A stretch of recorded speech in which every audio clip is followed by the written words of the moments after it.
Caros leitores e a todos os que vão ter a oportunidade e o prazer de ver esta entrevista, Mercados Africanos tem hoje conosco, o engenheiro ambiental Viriato Soares Cassamá, que é também o ministro do Ambiente e da Biodiversidade da Guiné-Bissau.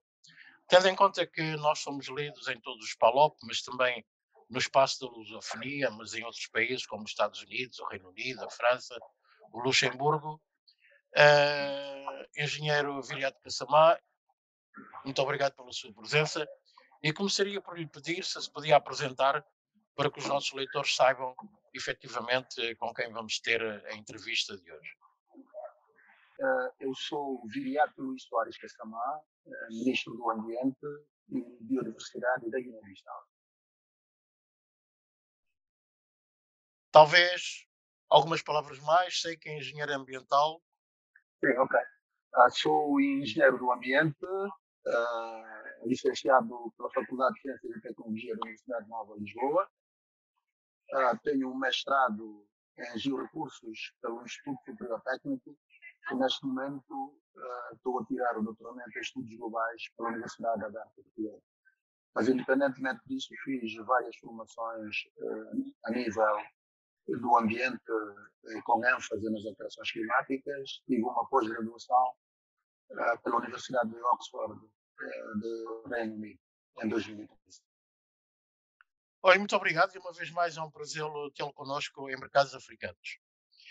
Tal como nós temos vindo a anunciar e toda a imprensa mundial, estas 2 semanas são marcadas a nível do planeta, precisamente sobre as questões que se põem sobre a sobrevivência desse nosso planeta e mesmo das diferentes espécies, incluindo nós, os humanos. A questão que se põe é a seguinte: a África é o continente que menos polui, é também um continente que mais sofre com as mudanças climáticas, em termos de secas, de inundações. Por exemplo, recentemente essas pragas terríveis de gafanhotos no Corno da África, que chegou até Moçambique, mas também as cheias e, sobretudo, o preço humano que se está a pagar com milhares e milhares de jovens que precisamente estão a sair de África para tentar melhores oportunidades e que morrem pelo caminho. A minha primeira questão é de saber se a África, tendo em conta que os presidentes e os chefes de governo já todos subiram à tribuna, a África falou de uma só voz, a África tem tido uma posição de exigência, de luta nesta COP26, tendo em conta que os financiamentos tantas vezes foram prometidos, até agora não chegaram. Como tem sido, qual é a sua leitura do posicionamento que teve a liderança africana desde que começou a COP nesta segunda-feira passada? Bem, antes de mais, após a revisão dos discursos dos líderes africanos presentes na COP, todos eles passaram três palavras-chave que eu repeti ao longo dos discursos dos líderes africanos nesta 26ª Conferência das Partes da Convenção Quadro das Nações Unidas para as Alterações Climáticas. A ambição, é preciso aumentar a ambição, a adaptação, que é o foco da África, porque a África, como disse bem, no seu todo emite aproximadamente entre 4% a 5% de gases com efeito de estufa ao nível mundial. E também falou-se muito do financiamento, porque desde a COP 15 de Copenhague é que foi-nos permitido um montante de 100 bilhões de dólares por ano até 2020 para que possamos investir na adaptação e na mitigação dos gases com efeito de estufa. Mas a África, em termos de mitigação, não precisa de fazer grande esforço, embora o esforço global para que a temperatura média global não ultrapasse os 1,5 graus centígrados até o final do século, que é o preceito do Acordo de Paris. A África também entrou pronto, neste caminho, porque este esforço tem que ser pronto de todos nós. Nós pensamos que o grande problema que se põe é ao nível das negociações é o financiamento. Porque com o financiamento, a África, como a sua emissão é residual, poderá com certeza investir nas energias novas e renováveis, que é um potencial grande que a África tem em termos de insolação, em termos de rios, que podemos aproveitar para as minifídricas, em termos de energia eólica, energia do vento, nós podíamos com certeza ter um papel preponderante na luta contra os efeitos das alterações climáticas. Em síntese, 3 palavras-chave que repeti durante a intervenção de grande maioria dos líderes africanos. A ambição tem que ser aumentada por parte dos países ricos, com base no princípio da responsabilidade comum, mas diferenciada, que também é o preceito da Convenção Quadro das Nações Unidas para as alterações climáticas. A adaptação, que é o pilar que a África elege como forma de criarmos ou então de fortalecermos as nossas resiliências, as resiliências das comunidades africanas, as resiliências dos setores mais produtivos da economia nacional face aos efeitos das alterações climáticas. Muito obrigado. Sobre a questão do financiamento, o negociador africano, Tanguy Bekele, do Gabão, insistiu muito sobre a questão de que precisamente o montante a que se referiu, os 100 mil milhões de dólares anuais, têm que ser revistos e mencionou até a quantia de 700 mil milhões de dólares por ano. Acha que será possível chegar-se ao final da COP com uma decisão global sobre o montante que caberia à África? Depois, se ele é pago ou não, isso é uma outra questão, porque, como disse, e todos sabemos até agora, os 100 mil milhões, os países que deveriam pagar não têm cumprido. Aliás, como muito bem tem mencionado e insistido, vários presidentes africanos, como Paul Kagame do Ruanda. Pois, não, eu penso que o anúncio em 2009, durante a COP 15, a COP de Copenhaga, que pronto, foi um marco importante nas negociações internacionais do clima. Na verdade, era prometido 100 mil milhões de dólares ano para podermos lutar contra as alterações climáticas. Mas a realidade mostrou que não foi cumprido, não é? E de mais a mais, com a pandemia mundial da Covid-19, houve um refundimento, uma recessão económica grande, pronto, a nível do mundo. Eu duvido que o montante pedido pelo o negociador africano do Gabão será cumprido. Mas eu estou em crer de que há uma grande vontade política dos países ricos, inclusive, se reparou bem, o discurso do primeiro-ministro do Reino Unido enfatizou bastantemente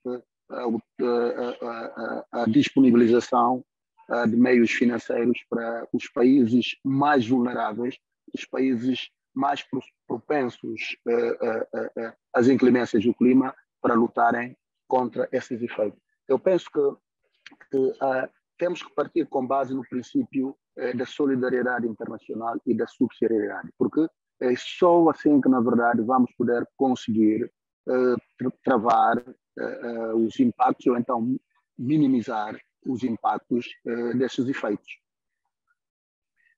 Muito obrigado. Hoje é quinta, precisamente na terça-feira foi assinado o acordo sobre a reflorestação.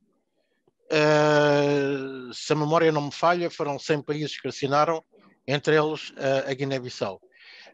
Já se falaram de mais de 20 mil milhões de dólares, a disponibilidade de financiar projetos precisamente para apoiar a reflorestação.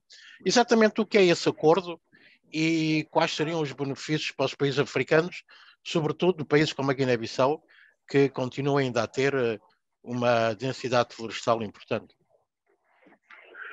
Não, o princípio do acordo é de aumentar o sumidouro, é de aumentar as florestas, porque é um sumidouro nato de gases com efeito de estufa, não é? As florestas e o oceano, mas as florestas do mundo têm sofrido grande pressão nos últimos anos. E achou-se por bem de que uma das formas para lutar contra o aquecimento global é reforçar o estoque do carbono. E o estoque do carbono passa essencialmente pela reflorestação. Pronto, indo à sua pergunta, isso vai permitir termos um controlo total nas nossas florestas, vai nos permitir desincentivar a desflorestação selvagem. E vai nos permitir também usar o princípio internacionalmente aceito, que é a gestão sustentável das florestas e o aumento do estoque de carbono. Eu acho que os países florestais, e não só, como o mundo no seu todo, irá ganhar com esta iniciativa, caso venha a ser implementado com sucesso. A Guiné-Bissau é um país essencialmente florestal e somos tributários dos recursos florestais. A madeira para a construção de móveis, de casas, etc. A farmacopeia, os frutos silvestres são aproveitados nas nossas florestas. Por isso é que, no âmbito da Convenção, achou-se que uma das formas da luta contra o aquecimento global é tornar o planeta cada vez mais verde, e isso passa essencialmente pela reflorestação e pela gestão sustentável das florestas mundiais. Em relação ao montante avançado, quando a assinatura, já estão estabelecidos os critérios para aceder a esse montante? Qual é a parte que viria ao continente africano e depois em África? Quais seriam os critérios e as percentagens dos diferentes países? Ou isso ainda não está decidido? Não, isso ainda não está decidido. Estamos na fase de agrupar grande parte dos países para suportar esta iniciativa.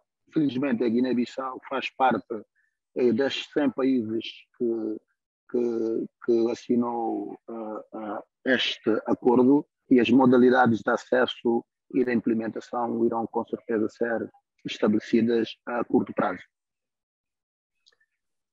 A Guiné-Bissau faz parte de várias organizações. No que diz respeito ao tema da nossa conversa de hoje, faz parte da Aliança dos Pequenos Estados Insulares, faz parte dos chamados LDC, os países menos avançados, faz parte do grupo dos 77. Qual tem sido a posição desses grupos na COP26 e como é que a Guiné-Bissau se enquadra precisamente na posição desses 4 grupos de que faz parte? Como sabe, as negociações do clima não se faz por países, faz-se por grupo de países com interesses similares. Nós fazemos parte dos LDCs, com certeza, fazemos parte do G77 mais China, fazemos parte da Aliança dos Pequenos Estados Insulares, que são a OASIS, e também fazemos parte do grupo africano. E neste contexto, no âmbito do grupo africano, há uma convergência total, não é? Em termos de negociações, a África tem falado durante várias COPs em uma só voz, e isso continua até hoje. A OASIS, também tendo em conta a nossa vulnerabilidade, somos pequenos estados insulares em desenvolvimento, e também nós falamos da mesma voz, embora haja uma discrepância grande em termos de desenvolvimento entre países, ou entre partes desta aliança, mas temos estado na mesma voz. Há uma divergência que nós temos com o G77 na China, que é o período da neutralidade carbónica. Como sabe, tendo em conta as contribuições nacionais determinadas que o secretariado da UNFCCC tem, se não aumentarmos a ambição, a temperatura pode chegar até 2030 em 2,7 graus centígrados. Aliás, até o final do século, em 2,7 graus centígrados, o que contraria o último relatório do painel intergovernamental sobre o clima, que pede também, que está cabimentado dentro do Acordo de Paris, para fazermos o esforço para que a temperatura até o final do século não exceda os 1,5 graus centígrados. E, neste sentido, para que isto aconteça, nós precisamos de reduzir até 45% das emissões de gases com efeito de estufa até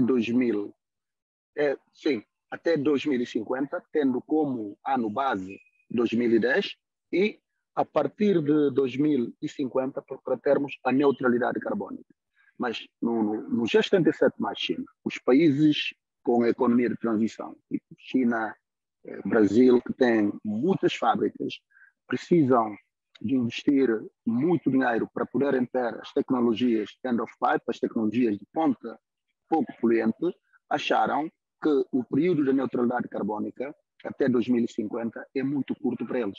Eles estão a pedir a dilatação da data. Outros pedem 2060, outros pedem 2070. Bem, isso é que tem sido um ponto de constrangimento entre as partes que fazem parte do G77 mais China. Porque dentro do grupo G77 mais China, nós também fazemos parte de outros grupos.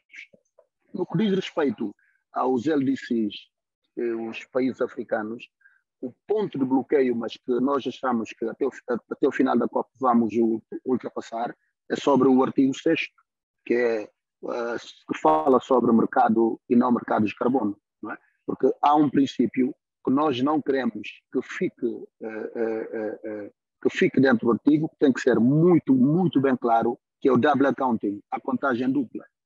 Imaginemos, a título de exemplo, se Portugal tem uma cota de emissão, se ultrapassar essa cota, vem comprar a Guiné-Bissau, que é um país que não emite, mas Portugal também deve fazer esforço independentemente da compra do crédito do carbono. E o crédito do carbono comprado pelo Portugal vai contar como esforço que a Guiné-Bissau faz ou como esforço que Portugal faz. Porque Portugal, quando compra, o crédito é já dele, mas a Guiné-Bissau é que produziu o crédito. Esta questão de dupla contagem é que, nós temos estado a discutir, que é um ponto de divergência, mas que eu acho até o final da COP vamos conseguir chegar a um consenso relativamente a este ponto.